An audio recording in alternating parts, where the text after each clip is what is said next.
This is a relay project. Real Talk starts right now. Here's Ryan Jesperson.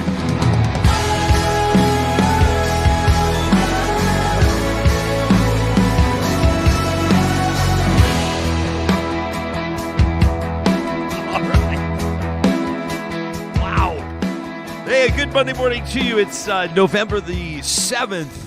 Jesperson in with Hicks this morning. One of those days.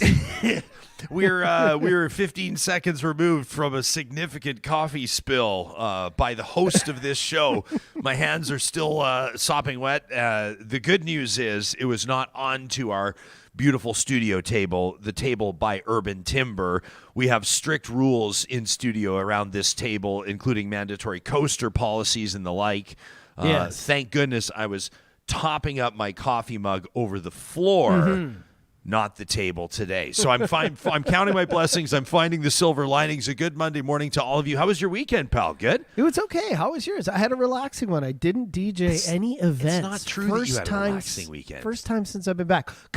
You said because I didn't go get a pedicure or something? Yeah, exactly. You've been doing so much for us around here, and we felt like as a group we needed to order you to take it easy and put your feet up this weekend, but I'm starting to figure out that you just can't do it. I did. I just, taking it easy for me is just watching 63 episodes of Seinfeld and sleeping in, Yeah. So I had a good weekend. Don't worry. Good stuff. I'm happy to hear it. We're in the transition phase of moving on from Halloween to Christmas, and I know a lot of people are like November 1st at 7:00 in the morning. They have all of Halloween torn down, but we spent this weekend. We had a significant gaggle of jack-o'-lanterns and pumpkins and all of the the squash, like the fall decor. Had to get them put away. Had to get them all put away. And these things, they can freeze onto your front steps if you leave them there too long, and then they're like a permanent winter installation. So we did our best to take care of them. Yeah, we did the same thing. We got rid of the pumpkins on the step and got out all the Christmas boxes. We're not putting anything up till after Remembrance Day, but they're all sitting in the spare room ready to go through. So. Yeah, good stuff. That's a reminder for us to mention. It might be obvious, but we never want to assume that's the case. This November 11th happens to fall on a Friday. Either way, we would obviously be covering it on Real Talk, but this Friday, our official Real Talk Roundtable presented by Urban Timber will celebrate, recognize, and essentially show gratitude for what Canadian veterans have sacrificed, have given to this country.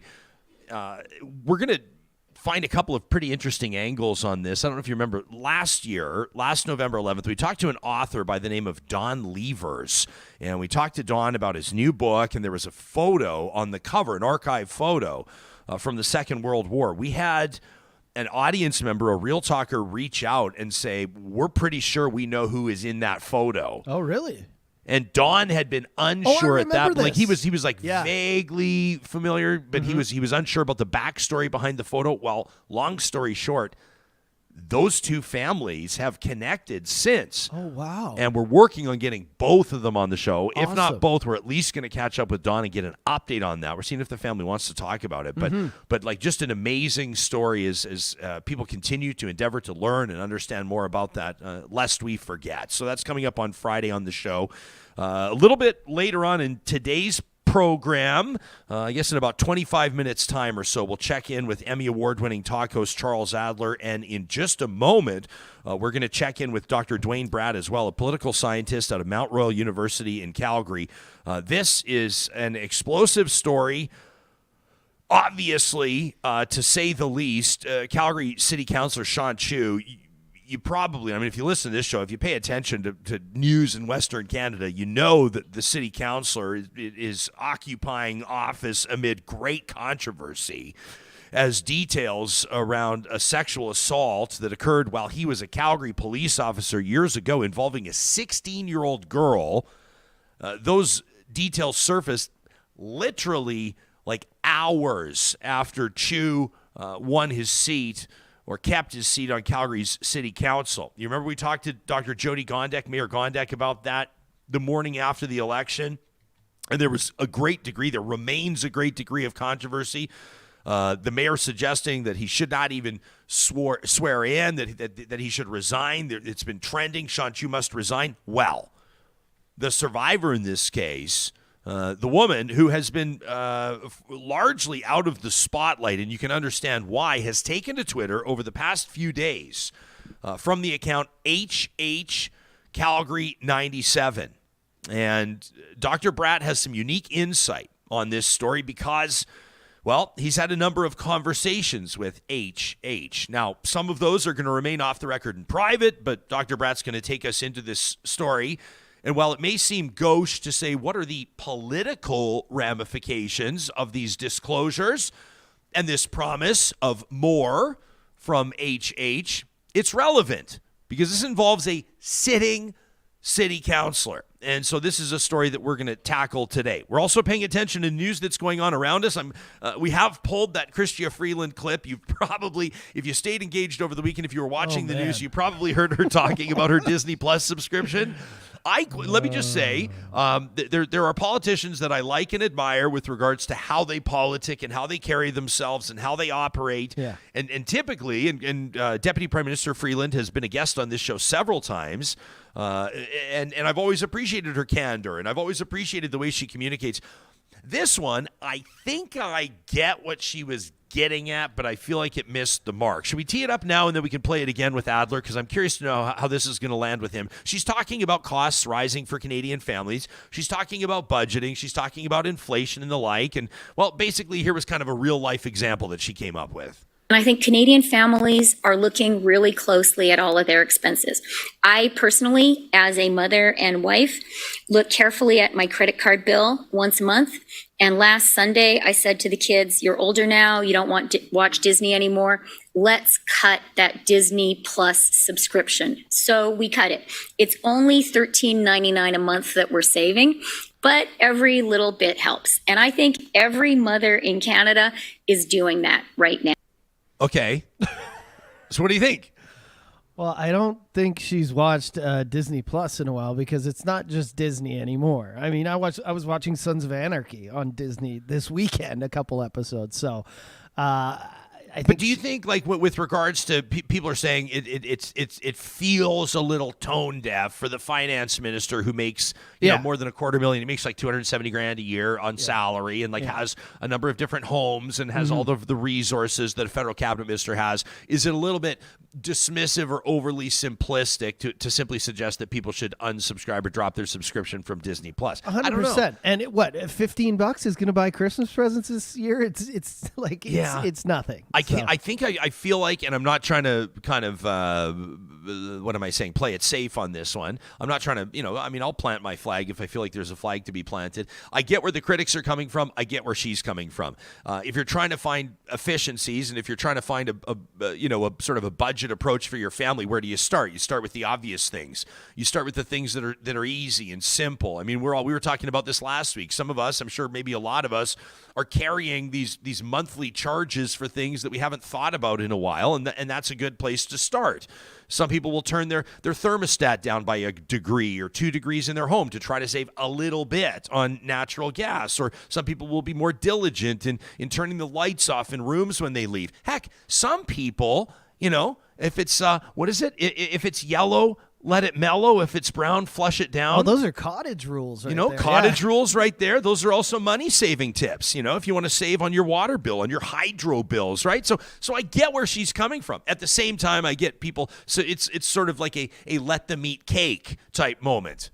If you're taking a certain spot on the spectrum on this one. It's sort of like, I understand the stress, and here's how my family dealt with it, right before Chef prepared us our 3-course meal. Now, you can let us know what you think on this. We'll check in the live chat on this, and of course, you can send us an email anytime. That's what Ron did as well, talking about a rise in anti-Semitism, the way he sees it. We'll get into this a little bit later on in the show. And then a message as well from Devin. Devin he and his family on the road. They were on their way to Toronto and ran into this snafu, this big mess with WestJet. And I appreciated that Devin kept us in the know on that. We'll get to his message, and you never know. I'm sure that this is going to land, pun totally intended, with several of you, those of you that were on the road, maybe listening to this podcast from an airport departures lounge. We'd love to hear from you as well. Dr. Duane Bratt coming up in just a second. Before we get to him, wanted to mention that, of course, these conversations happen because of sponsors like our friends at Freeland Brothers. And I happen to know that you did a little shop yesterday because you let me know you came across a couple of, were these new items to you? They weren't new items, but I'm always looking out for the vegans, the vegetarians, but just people who are into health and wellness. They've got a lot of options. Me and the wife went and snagged some Just Egg there, which is it's kind of like having scrambled eggs without the egg. Is it pretty good? Yeah, we got the holiday nog. We're already in there. We're trying it out. That's with coconut milk. My wife got a soybean dasher, which is kind of a holiday chocolate that's already out. She's right into the holidays. And we're making lasagna this week, so we got some brown rice, gluten-free pasta. My wife's all on the gluten-free right now, which means I'm gluten-free, but I still said, Johnny needs his pasta. 100%. You know what, man? The plant-based families that tune into Real Talk totally appreciate these updates. I love that you're doing it. So you found that at which store? Was that in the Fort Saskatchewan store? We went to the Rabbit Hill. Oh, yeah, South Edmonton. Yeah. All right, well, we'll let you know as well. November 9th at that Edmonton store, Dr. Parody is going to be there talking about mood and mental health. You can learn more at Friesen.com. Just check out the Healthy Insight link. Also wanted to give a shout out to our friends at Eden Landscaping. They're going to take 2 seconds to relax. They'll take 2 seconds to relax now that the snow has fallen, but then Mike and his team are right back at work. They're pulling property reports, and they're starting the design process for their spring projects. It's never too soon if you want to hit the ground running as soon as it thaws on bringing your outdoor space to life. Never too soon to check out landscapeedmonton.ca. Mike and his team are ready to take your call and start looking through your Pinterest board to make sure that they nail it on that design. At Sherwood and St. Albert Dodge, man, they're ready for you right now. Of course, 'tis the time of year where whether it's swapping over to your winter tires, maybe it's getting that winter oil change done, or heck, maybe it's trading in what you're driving now for something you can feel more confident in, especially on those highway trips. That 4x4 Dodge Durango looking unbelievable. Up to $5,500 in total discounts available right now. St. Albert, Sherwood Dodge. Find them online. You can chat directly right there with a member of their sales team. And the team at Grand Dog Essentials wanted to remind you they're about more than just dogs. That's right, all the cat lovers in the Real Talk family. Check out their blog link at granddog.ca. A great entry there on how to build a raw diet for cats. And then you can take it from there as you look out for your furry family members. The promo code REALTALK at granddog.ca knocks 10% off your first-time order. It's delivered right to your door in Calgary, Edmonton, and Central Alberta. That's Grand Dog Essentials quality raw food. Dr. Duane Bratt, a political scientist at Mount Royal University, kind enough to check in this morning from the road. He's attending a conference, but finds a little window in his schedule, and so we're lucky to snag him here live on this Monday morning. Where are you again? Remind me, Duane. I'm in Ottawa, and I'm giving up the morning coffee break to be with you. Oh, man. Well, we sure appreciate it. Thanks very much for being here. We're going to get into this story implicating Calgary City Councillor Sean Chu and HH. This woman speaking out on social media. You're a political scientist, though. Let me ask you this real quick. That clip from Chrystia Freeland talking about her family canceling Disney+.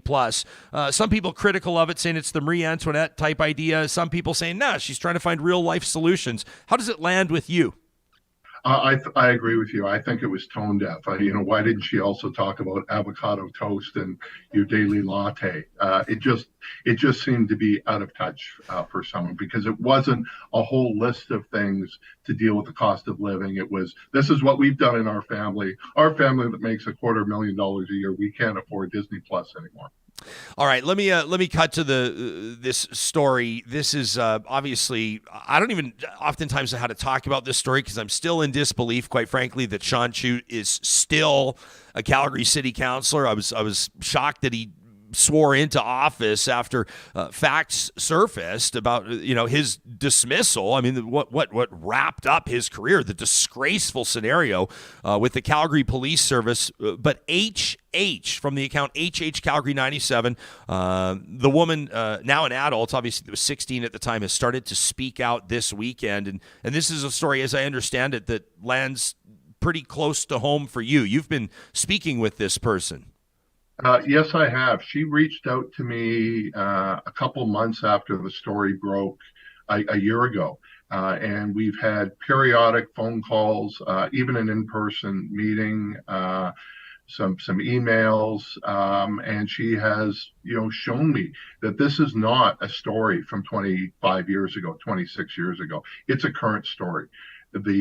She's not being assaulted, but she is being harassed. And has been harassed in a horrendous way, including, GPS detectors aimed at her son, the stalking of her family over the last year. Dr. Bratt, for people that are unfamiliar with this story, HH, we'll call her, obviously 16 years old at the time, that something went down at a Husky House restaurant in Calgary. And then there was follow-up from then Officer Chu, Constable Chu, at that time. For those that are relatively unfamiliar with the story, what do we need to know to move forward and start to analyze what's happening right now and the impact of her disclosure? So we have to go back a year's time during the Calgary municipal election, and Megan Grant of CBC posted a blockbuster story on the Friday before the Monday election about Sean Chu, that he had been found in discreditable conduct by the Calgary Police Service over these incidents that had occurred, and there was sanctions, small sanctions that were placed on him. But no criminal charges were laid, and they explained why there were no criminal charges that were laid. But the problem was there was a publication ban. They had this story for weeks, but the publication ban was only lifted on the Friday, of which time many voters had already voted in advance polls. And so on Monday, Chu gets reelected as a Calgary City Councillor by about 100 votes. And when you break down the votes on election day versus the advanced polls, it was the advanced polls that won Chu the election. So this was a horrendous case, not something that had just occurred in the past. We're talking about someone who acknowledged in the hearing of what he said inappropriately touching this girl. And I'm going to use the word girl because she was 16 at the time. He was 34, in his police uniform, in his house. He gives a press conference. Well, not a press conference because he didn't take any questions, but he gave a statement about a week later after he'd been reelected. And he contradicted a lot of the known facts at the time. He kept saying over and over again, I don't lie, I never lie, I don't lie. And it was a licensed establishment, licensed establishment, licensed establishment. Well, it was a Husky House restaurant where you go to get a hamburger and maybe get a beer to go with your hamburger. He described it as if it was a pub. And in fact, in other stories, he has said, he did this in a walkthrough in his uniform at King's Head Pub. That's why he assumed that she was over the age of 18. So we're talking about a huge power differential, police officer. We're talking about a minor who can't consent.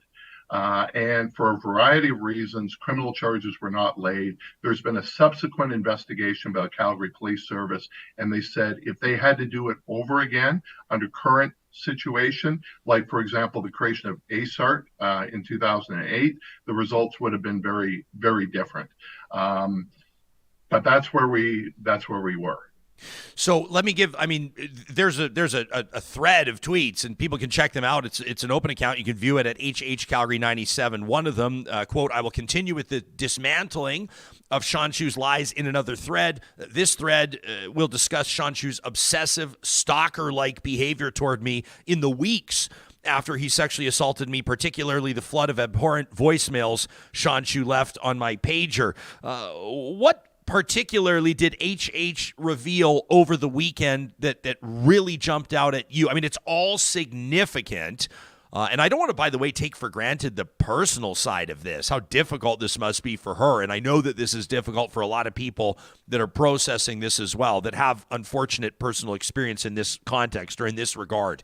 But what jumped out at you? There were two things that jumped out at me. The first were the messages, the voicemails, the text messages, and at that time it was text on pagers in 1997, where Chu is trying to apologize for his behavior that night, but let's get together, let's go for coffee, maybe go to a movie.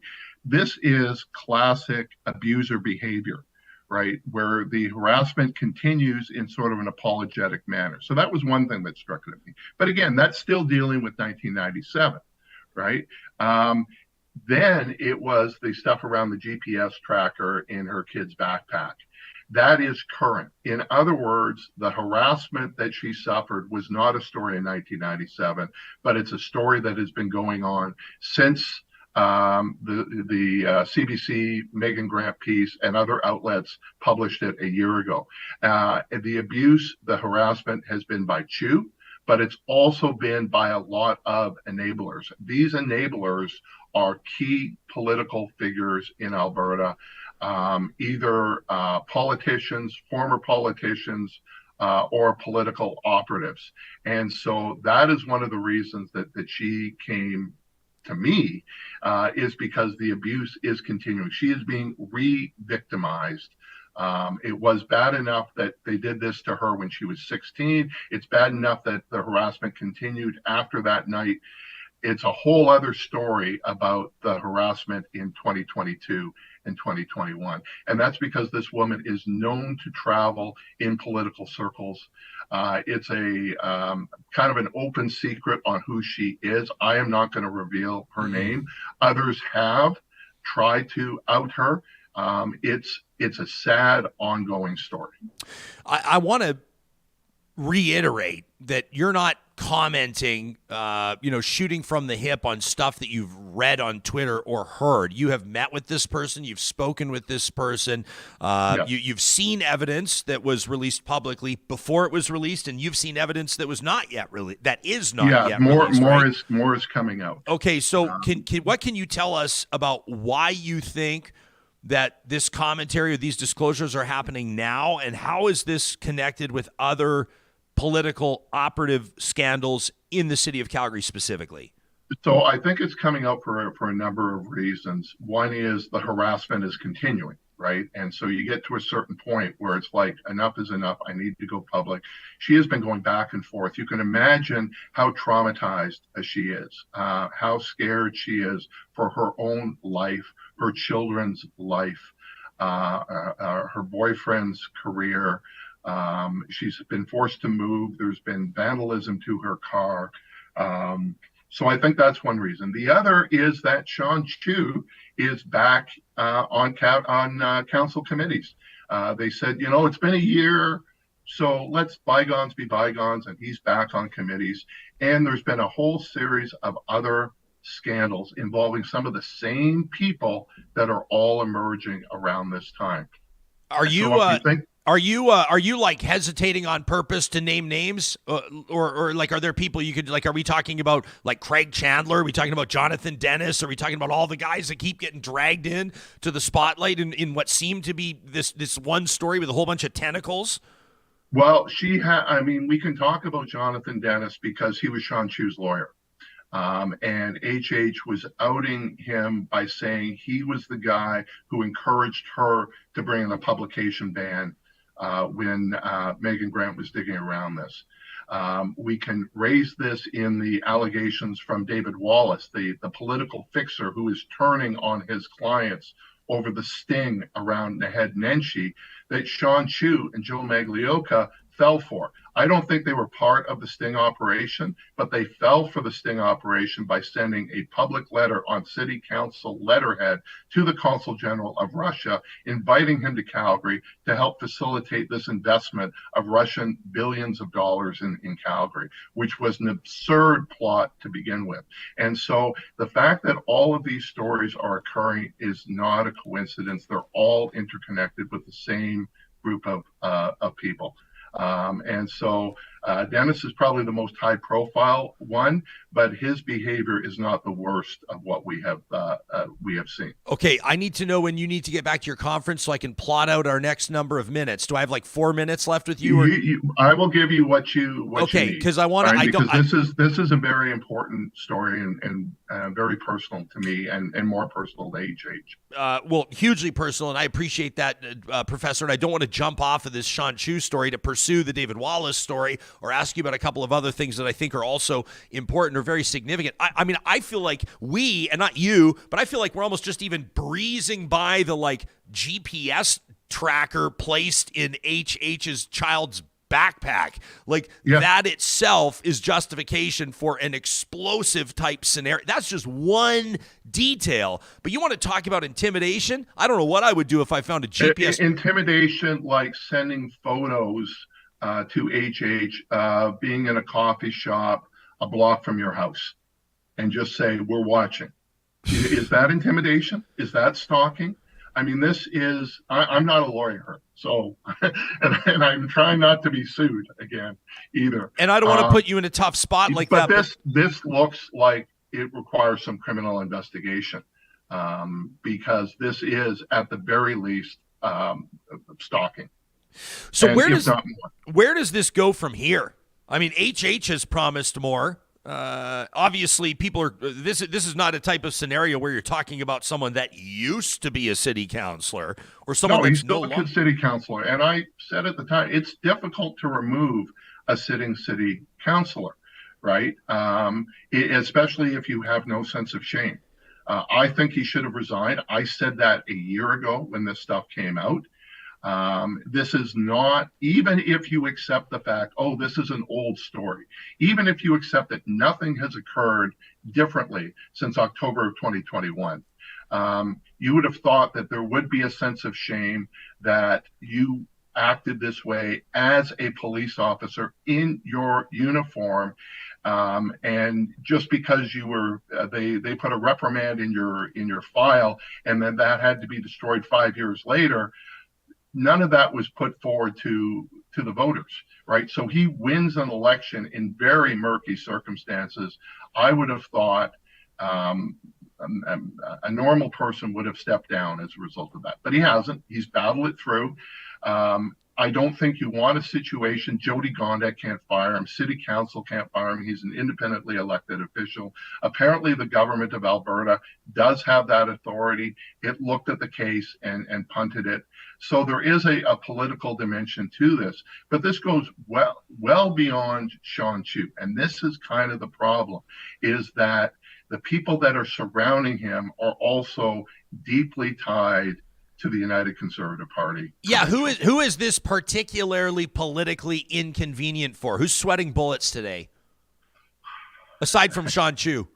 Yeah, you're asking me to name names again. Okay. But I would think a lot of those people, so it's not just the operatives. I would also think that the people who have employed them, people who have worked with them, people who have been associated with them, people who have won campaigns as a result of them, should also be concerned that if these people were out harassing HH, have they been out harassing other people? Are these the type of people that you want to associate with?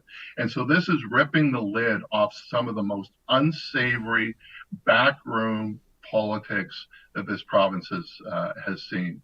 And I think that's why this is an important political story that goes well beyond Sean Chu. It's a hugely important political story, and it's one that I suspect is going to grow and grow in prominence. We really appreciate you giving us your insights, your informed insights, Duane, at this stage. And, of course, people will be paying closer attention and demanding accountability here in a number of different contexts, I think. Let me ask you quickly about two things, and we'll let you get back to your conference. Really appreciate this. The Canada Land story, people are picking up on it. You referenced it. David Wallace, the so-called political fixer, alleging that he was involved in a plot where Calgary Conservatives were trying to entrap and oust then Mayor Naheed Nenshi. It's been some big names floated. I talked about Cal Wenzel just the other day in the Alberta Business Hall of Fame. He's given $20 million to the School of Medicine at the university. This is not small potatoes type stuff. Trying to figure out David Wallace's play here. Like, he doesn't exactly come across as a person of integrity to be trusted, right? He's the one that tried to orchestrate the whole thing. He's not crystal clear. But you often get, those are the people on the inside who, whether he has seen Jesus or had some sort of, health scare, that he is going after the people that hired him, the people that he worked with, the people he did favors for. That's the only way that this stuff comes forward, right? There are no, it's like an organized crime trial, right? Where the lower end people turn on the top people. There's no innocent people here. And Wallace, it's tough because on the one hand, he is revealing some truths. He's got some evidence. On the other, there's a lot of storytelling going on. Yeah. Right. And so, I know people are jumping on the linkage with the Nenshi plot and Danielle Smith. I've never bought any of that. It was like a throwaway comment. She wouldn't even be raised if she wasn't the premier, but it makes for a better story. But at the same time, when you see the letter from Chu and Maglioka, when you hear the comments from Giancarlo Cara, when you see some of the text messages, there was a plot going on, right? He's got the receipts on that. And so it's how do you get through some of the smoke and mirrors? That's the tough problem here. What do you believe and what don't you believe? We love to support other independent, well, they're not independent, but you know what I'm talking about. Great Alberta-based media, political commentators. I want people to check out the most recent West of Center pod. You did a great job on there. Kathleen Petty, love that show. You talked about Janet Brown's polling, sort of as Jason Markisoff described her, the polling maven of Alberta that suggests that Albertans believe that or feel that Rachel Notley's more likable. The NDP is trending up in the right directions. Janet Brown's numbers last week, which we got into on a couple of different episodes, suggest that this next election, May of next year, would be Rachel Notley's to lose. In closing, your general comments as you process these numbers coming up on a week later, and what do you think the implications are for Alberta's premier? Still relatively early in her tenure, Danielle Smith is.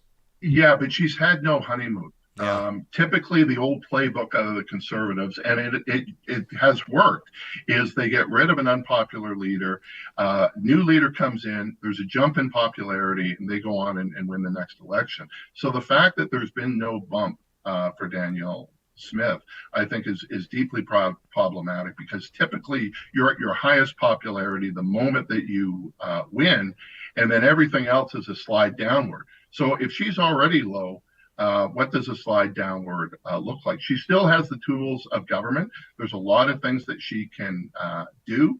But when we look at the data from 2018, it was obvious when we did the first road ahead that the NDP was in trouble a year out. And sure enough, that's occurring, or that happened in the 2019 election. Here we're looking at similar bad news where you're trailing on every major issue, from healthcare to pipelines to government honesty. Is the die cast 6 months out? Professor Duane Bratt, really appreciate your time. We'll let you get back to your conference. Thanks for the insights and speaking as candidly as you can on an important story. Okay. Thanks, Ryan. You got it.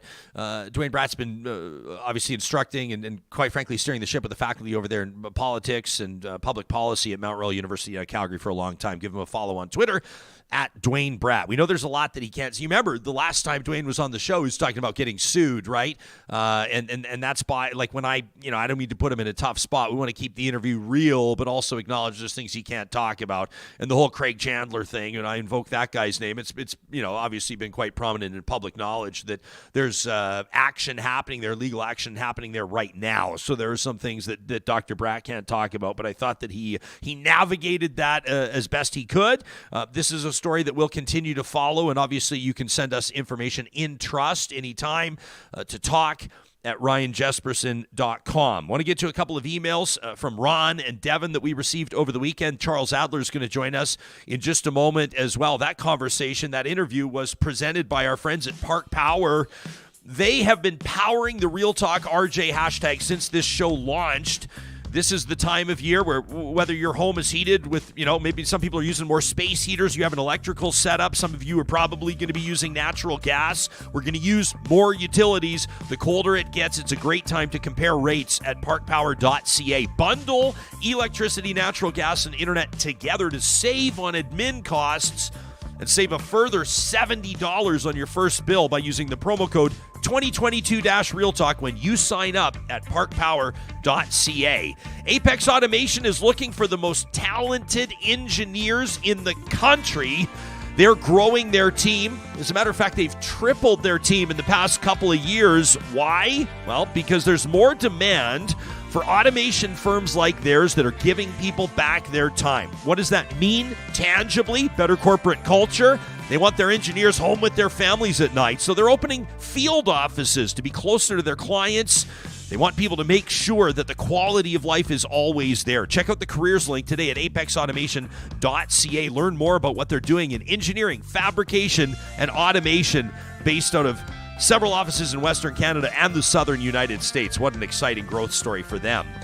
Keep it local. Whether you're a business owner, perhaps you've got a restaurant, maybe a small retail location, maybe something big, a mall, a hotel. If it's in Alberta or Saskatchewan, you're going to want to check out localenvironmental.ca today. Better service, better prices, more support for local causes. It's more than garbage and recycling to Local Environmental Services. Of course, you can request a quote online, localenvironmental.ca. And don't forget, they present Trash Talk every Friday right here on the show. Our dear friend Charles Adler makes time for us every Monday morning. We look forward to it through the week, and I've been looking forward to getting his take on this one. This is kind of a gut instinct take. As we say good morning to Chuck. Charles, of course, Chrystia Freeland, the finance minister, the deputy prime minister, has, of course, got Canadians talking with her comments on saving a few bucks, on trying to dampen the impact of inflation on the family's budget. And here's what she had to say about her subscription to Disney Plus just a couple of days ago. And I think Canadian families are looking really closely at all of their expenses. I personally, as a mother and wife, look carefully at my credit card bill once a month. And last Sunday, I said to the kids, you're older now, you don't want to watch Disney anymore. Let's cut that Disney Plus subscription. So we cut it. It's only $13.99 a month that we're saving, but every little bit helps. And I think every mother in Canada is doing that right now.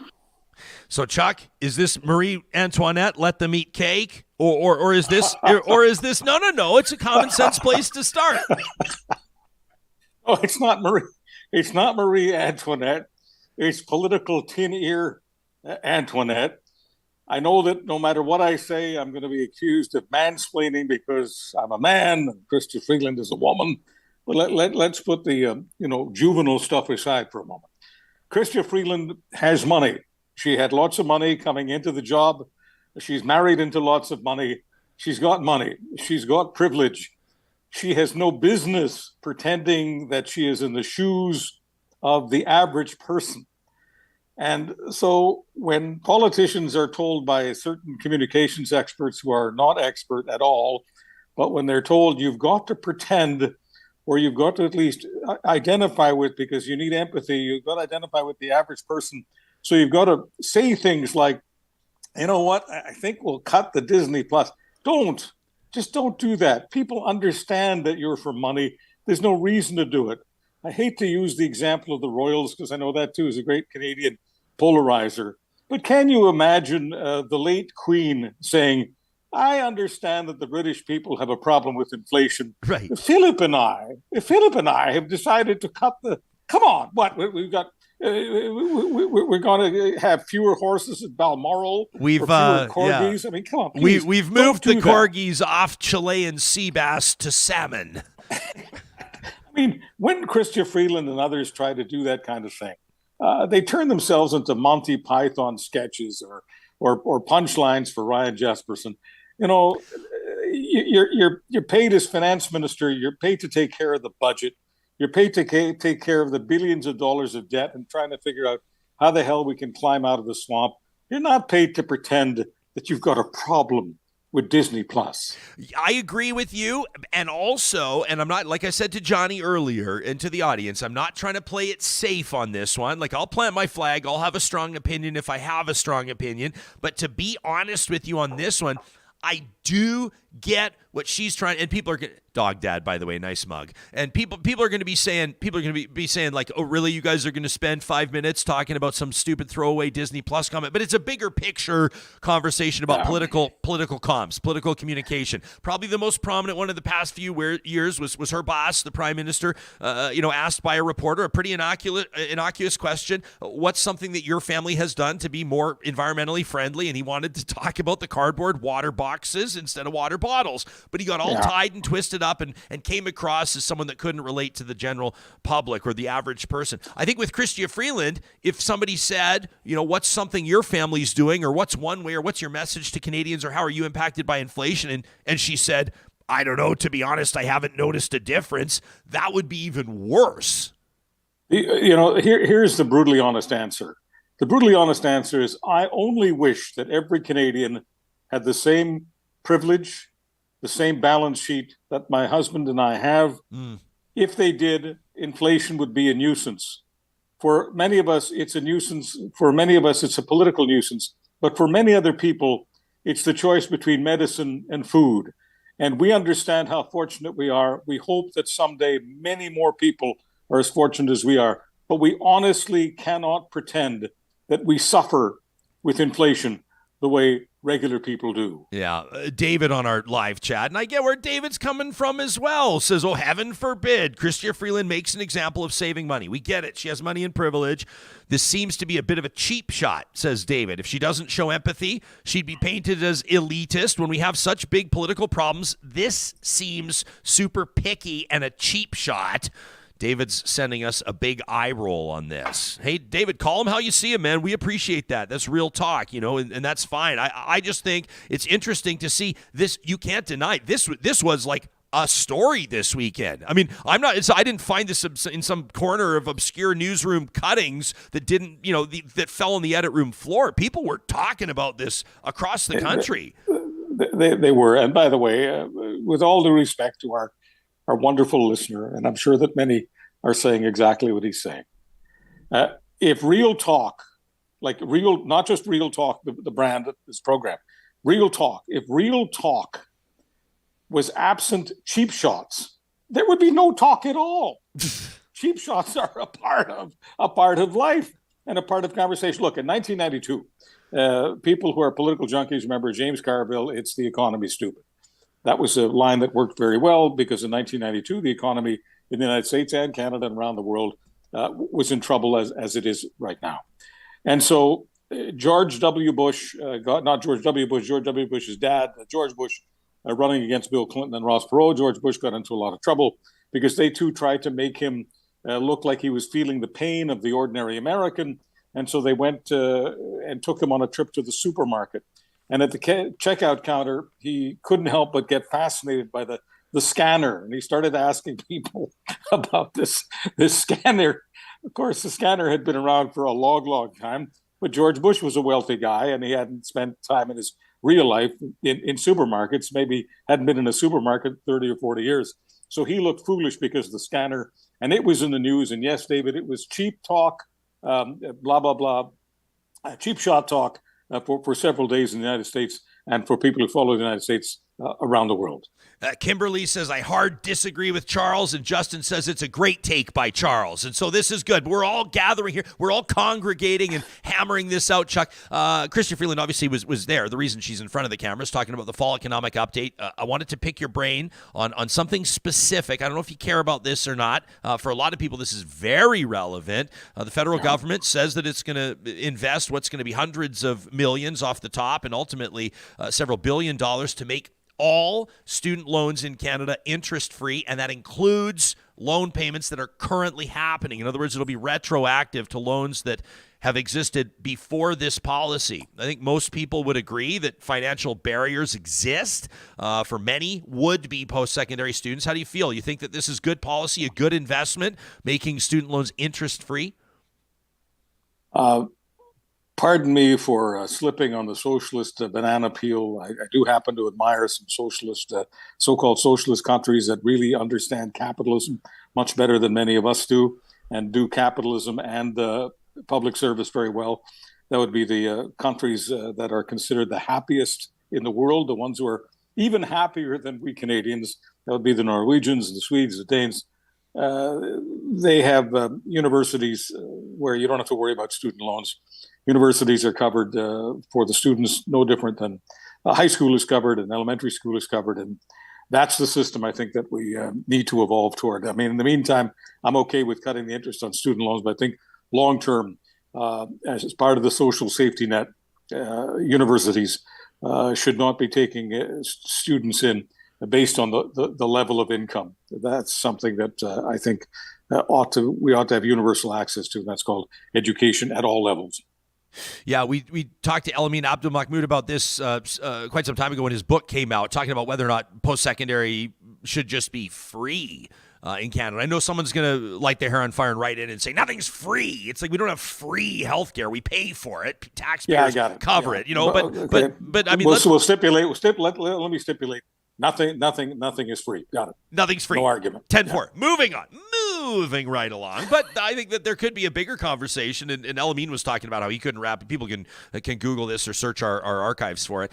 He was quite surprised that wasn't something that Jagmeet Singh had dug his feet on in a position of relative influence, sort of, if you want to call it, propping up this federal Liberal government up until 2025. If I were Jagmeet Singh and I wanted to make sure that I got a toehold on the next election, that's a promise that I would make, and I would say that if we do a deal, whatever they call the deal, they've got some sophisticated name for it, but whatever deal gets cut with whichever government, Liberals, Conservatives, whoever's in power, Jagmeet Singh, as part of his bargaining, ought to go for, in the next 4 years, next 5 years, whatever it is, a free university education, free post-secondary education, because of course it's not just university.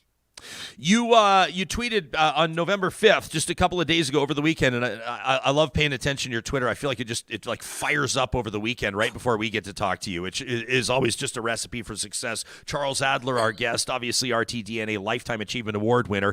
You tweet, all doubt removed. The Notley NDP is the party closest to Alberta's political center. And I read that and I thought, yeah, I agree. I've heard Rachel Notley described as the most conservative NDP premier in Canadian history. But the question is, do Albertans care? Take us into this one. I think Albertans care. I think Canadians care about whoever the CEO is, whether it's the CEO of the Government of Canada, the Government of Saskatchewan, Government of Alberta, whatever. They want CEOs to be balanced people. They don't want them to be ideologues. They don't want them to be snake oil salesmen. And if you want to look at political power and stability in the country, the ideal would be the Alberta PCs. Anybody who says the Alberta PCs ruled or governed for as many years as it did because they were right-wing, needs an education, whether the education is free or not, but honestly needs an education. They were down the middle. They were perceived as the most centered, most balanced party. Everybody, whether it was to the right of them, left of them, everybody compared to the Alberta PCs was considered radical. And today you'd have to say, and I don't mean to speak for, the ghost of Peter Lougheed, but you'd have to say that Danielle Smith, by Alberta standards, historic standards, is a radical. He's not a conservative at all. He's a radical. He's out there. And yes, she does make Rachel Notley look very much like the Alberta Centre right now. Yeah, it's going to be interesting to see because I pay attention to dialogue around us. This show, people have been trying to pin down this show. I've seen it described as a progressive talk show. I've seen it described as a centrist church. And then some people sort of spit that word out of their mouth, right? It's that kind of like that biblical principle. If you are lukewarm, I will spit you out of my mouth. People want hot and cold. People want black and white. They want right and left. And so I'd be curious to see if a premier or an option for a premier closest to the center resonates with people. I mean, you find examples everywhere you look on where Premier Smith is taking her direction, and make no mistake, every day is a campaign day These days, Dylan Short from Post Media reporting just a day ago that the premier confirming former Trump medical advisor Dr. Paul Alexander, who advocated for herd immunity, has been invited to Alberta to meet with officials, including government officials. More and more of these types of scenarios. I asked Danielle Smith about this directly, inviting Theron Fleury to a campaign stop when she was seeking the leadership of the United Conservatives. That's another example. There's probably 100 more. If people are looking for pragmatic, steady, middle of the road, sort of represent us all type leadership, these types of stunts could backfire big time. If she's doubling down on the far right, the hard right, the ardent, big C right-wing conservatives, this type of stuff could play, and it could win her the election. Remains to be seen. Look, if you're inviting people like this guy Alexander, this guy Alexander has called vaccines bioweapons. This guy is a guest of Alex Jones. Just ask yourself this. Albertans have some money, and there's money coming in right now because the price of oil and gas is rather high. Do you really want government dollars spent on Alex Jones' guest list? If you've got a choice of bringing in the most brilliant people around the world to advise the premier, to advise the government, the people of Alberta, we're talking about democracy here. Should democracy be investing money in Alex Jones' guest list? I want to read something to you before we thank you for your time, Charles. You've shared with us in past about your dad, Mike, and your family and the impact of the Holocaust and concentration camps on your family. Ron took the time to send us an email on Friday, and he said, these are just a couple of thoughts from a concerned listener. He said, from Kanye's comments to far-right protesters flying banners, saying things like Kanye was right with his anti-Semitic comments, to the harassment that I see online from Jewish creators on the internet and the things that they're facing. He says on platforms like Instagram. On a near daily basis, Ron says, I see them. The rise in all of it, extremely concerning to me. As a student of history, I've seen where these things lead. One of, if not the worst moments in world history began because of these hateful beliefs. And now I know things aren't the same, maybe, as they were in the 30s and into the 1940s, but I feel if we're not careful, not vigilant, things could easily spiral to that dark place once again. He says, I wanted to share my thoughts and get them out there in the world. And because of the platform that Real Talk has, I think that it's in a prime position to kickstart discussions on important things like this. That from Ron. And I thought, well, I know who I can put this in front of. It's Charles Adler. What would you say to Ron? And what do you think is important to talk about right now? Everybody, Amy Schumer hosting Saturday Night Live over the weekend wearing a Love Jews shirt, a wisecrack at Kanye. This is relevant and timely. It's harvest time. I think about harvest time every year, maybe not for the same reasons that others do, not because I grew up in the agriculture sector. I think about harvest time because I think about what was most difficult for my late grandfather, who owned a general store, Adler's General Store, in a little village in Hungary. And harvest time was most difficult because when there wasn't a good harvest, when there wasn't a good crop, there was no bloody way that my grandfather was going to allow the families who counted on him, who were the farm families, to not have food. So he made sure they had food, whether they could pay for it or not.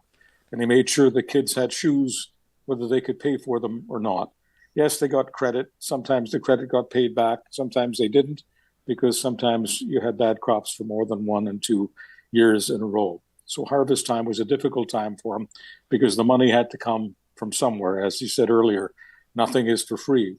So my grandfather gave, and he gave, and he gave. And then one day, harvest time wasn't the most difficult time of the year. What was most difficult was the takeover of the country that he was so faithful to by the Nazis. And they came for him, and they came for his children, and they came for his father, and they came for them, and they also came for the store. And the store was looted. And many of the looters were people who my grandfather had been helping out all of these years. It's very, very difficult. That's a very difficult issue on so many different levels. But for me, it's most difficult on the level of betrayal. I don't expect a Nazi to be kind to a Jew or anyone else, but I do want our neighbors to think about their neighbors. And I do think of Canada as a community of neighbors. I think that all of us have got to have a certain empathy for each other. It's one of the reasons why I was so troubled and still am troubled by this, anti-vax business, where so much of the information is coming from the Alex Jones guest list. But bottom line, as far as Kanye West is concerned and where our society is going, I think that your writer is on point, and I want people to understand this. You don't have to love Jews like the Saturday Night Live host. You don't even have to like Jews. I just need you to understand this, that groups always begin with the Jews. It's easiest to get, for whatever reason, over thousands of years, easiest to get people to hate.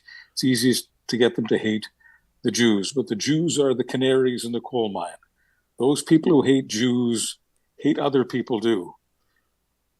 In truth, they hate themselves. But ultimately, as far as you and your family are concerned, they hate you. And so when you say to yourself, maybe they're only coming for the Jews, they may be coming for the Jews first, but eventually they come for all of us. Charles Adler joins us Mondays right here on Real Talk. You can follow him, engage with him on Twitter at Charles Adler. Thanks for doing this. You bet. Ron sent us that email to talk@ryanjesperson.com. If that or something else that we're talking about today is resonating with you, we'd love to hear from you. Take some time. I mean, oftentimes we'll get correspondence from people that are commenting on shows that were a week or a month or in some cases a year ago. You can view our archive anytime, of course, on YouTube. Thanks to everybody that's subscribing. And you can, of course, find us on all the podcast platforms as well, including Spotify, Apple, and the like. That conversation with Charles Adler was presented by our wonderful friends at the Dairy Queens of South Edmonton. No, what am I talking? South Edmonton. They should add Dairy Queens in South Edmonton. Maybe we can get in on that one. The Dairy Queens of Northwest Edmonton and Sherwood Park. I'm talking Palisades, Nemeo, Newcastle, Westmount. That's my home Dairy Queen. And Baseline Road in Sherwood Park. Beautiful facelift there, by the way. The Fall Blizzard Collection is out as the snow pounds down around us in real life. Why not? Hey, go all in with one of the fabulous blizzards that are there just for a limited time, including the Cinnamon Roll Center Blizzard, the Pumpkin Pie Blizzard topped with real whipped cream, and of course this new Score Caramel Brownie Cupfection. John and I agreeing, I think last week, Score, one of the most underrated chocolate bars out there. Yeah, very top shelf. I feel who's ever eating Score is also, do you have any Grey Poupon? They've got everything kind of figured out at a higher level. Score Cupfection. It's like when you see someone that matches their belt to their shoes. You think that person's got it all together. Ooh. At the Dairy Queens of Northwest Edmonton and Sherwood Park. You thought I didn't notice that this morning, didn't you, John? You see this email from Devin about WestJet? Had you been paying attention to this over the weekend? WestJet had like a major systems failure. This is one of those nightmares, and you look at the teams that are involved in the logistics side of things, and boy, oh boy, it was an absolute disaster. And, of course, it was impacting people in a lot of ways. Devin wrote in to say, he said, I don't know if Real Talk is aware of what's going on at WestJet. He sent this on Sunday, just yesterday. He says, the systems crashed over the weekend. All the customers across North America stranded. Devin said the worst part, zero communication.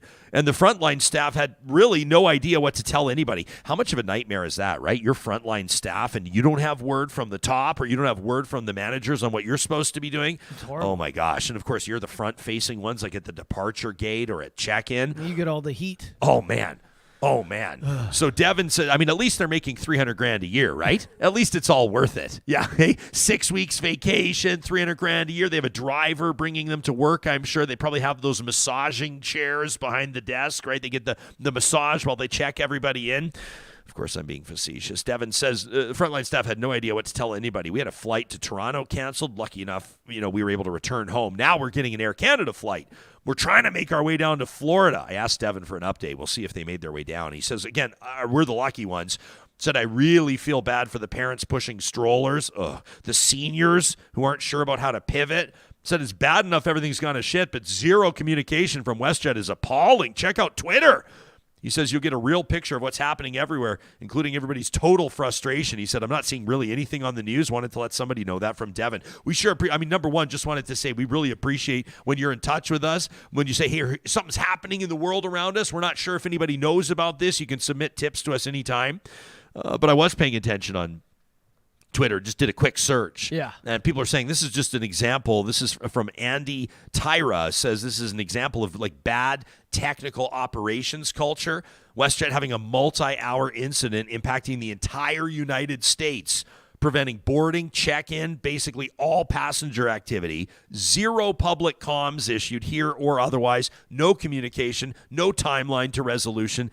Absolutely embarrassing, right? People are then going to WestJet's bio on their site. Says, we're online and available to help 24/7. Andy says, bold claims. So this is tough for people. Aimsky says, I'm stuck in LA. There's no media, no update, nothing on Twitter, nothing. This is ridiculous. WestJet tweeting back, we are aware of a system-wide outage. Yeah, no shit. Impacting operations, actively working to restore service. We apologize for the inconvenience. Ay, ay, ay. Mm-hmm. Have you ever had a frontline facing job like that? You ever been like on the front line dealing with No, customer but, like, dissatisfaction? I don't know how I feel about this story because, like, whose fault was it? Probably like a few people in tech or something, or it might actually somebody be didn't nobody's fault. Update like some sort of data systems, but then who's getting the brunt of it? Yeah. All those people at the front who make minimum wage, or it reminds me of the hosts and hostesses, the people at the very front of restaurants that are typically maybe along with the expediters, we call them the expos in the kitchen, that are kind of like putting the orders together. Those are typically the youngest. Typically, yeah. I mean, unless like a maitre d', sometimes it's the restaurant owner at the front, but typically it's the younger staff that are seating you, that are bringing you to your table, getting you the menus, maybe giving you your glass of water or whatever to get started.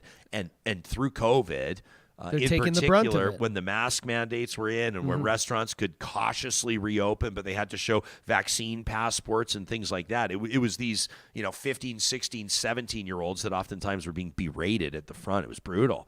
It's the worst. Where's my table? Why isn't it ready yet? I don't know. Yeah, I don't set the tables. I'm I doing don't my best. book the. I don't set public health policy, sir, on the vaccine mandate. I just have to check. Hey, here's something to brighten your day, and we love this story. We're going to wrap with this today. You probably, every Monday, our great friends at Kuby Renewable Energy present Positive Reflections, right? It's an opportunity for us to feature the stories that you've sent us. Sometimes it's a photo or a video that might be going viral or is, just ahead of going viral online. We love breaking stories here on Positive Reflections. But this week's edition is an update on a Real Talk contest presented by Kuby Energy last year. Do you remember this? You remember when there was a free solar system install up for grabs? It was our net zero contest presented by Kuby Energy, and we put it out to Real Talk. We asked you to nominate somebody that deserved to go net zero or as close as Kuby Energy could get them. Well, hey, we put the vote out to you, Real Talkers, and you'll remember by a resounding final score, you wanted to see Joey's home at the Winnifred Stewart Association as the recipient of those solar panels. Well, I'm really excited to let you know that the team at Kuby Energy, they beat the snowfall, John. Nice. And over the past few days, there they were at the Winnifred Stewart Association's Joey's home. Of course, this home established in honor of, and at the time with the blessing of Edmonton legend Joey Moss. Joey's home provides a safe living place for adults with developmental disabilities to live independently with the proper supports, and now it's going to be even more budget-friendly thanks to the install team at Kuby Energy. Real Talkers, these panels would not be on the roof at Joey's home if it wasn't for you casting your votes when we ran that contest. We want to give a big shout out to you, and of course we're going to be updating you over the next number of months as we better understand the impact that solar install will have when it comes to the Winnifred Stewart Association and the amazing work that they do. I want to direct you to winnifredstewart.com, where you can learn more about how they're empowering people and inspiring dreams. And of course, don't forget, you can go to kubyenergy.ca to get your free solar quote today. They might not be up on your roof in the ice and snow, but their team's got to design the install. There may be some considerations involved, so it's great to get a head start now. So first thing comes spring, Kuby's installers will be up on your roof in Alberta and BC with their Tesla-certified installers. You can send us your positive reflection. Maybe you saw someone pay it forward. Maybe it was a random act of kindness. Maybe it was a video that just brought you to tears of laughter. Talk at ryanjesperson.com is where you can hit us up. Of course, our hashtag RealTalkRJ. Coming up on tomorrow's show, we're going to chat with a former diplomat, Jeff White, the author of a new book that gets into the rise of populism in Canada, but it takes a different angle on Alberta's relationship in Confederation. It's kind of a cool one. Coming up later this week, we're going to talk to Zipporah Berman about COP27. And then, as mentioned, our Real Talk Roundtable presented by Urban Timber will observe Remembrance Day. That's coming up on Friday, November 11th. We'll see you tomorrow. Thanks for being a part of today's show.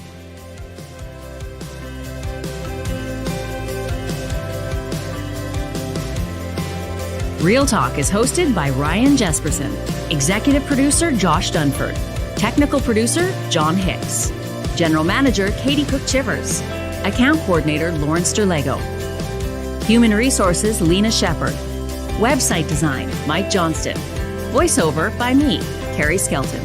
Real Talk's editorial board is Supriya Dwivedi, Ahmed Ali, Brandy Morin, Ann Castleman, Corey Hogan, Harman Candola, Catherine O'Neill, and Chris Henderson. Member Emerita, Julie Rohr. Real Talk is recorded in Edmonton, Alberta on Treaty 6 territory, the traditional and ancestral territory of the Cree, Dene, Blackfoot, Saulteaux, and Nakota Sioux, home to the Métis settlements and the Métis Nation of Alberta. Real Talk is a relay project. For more, check out ryanjesperson.com.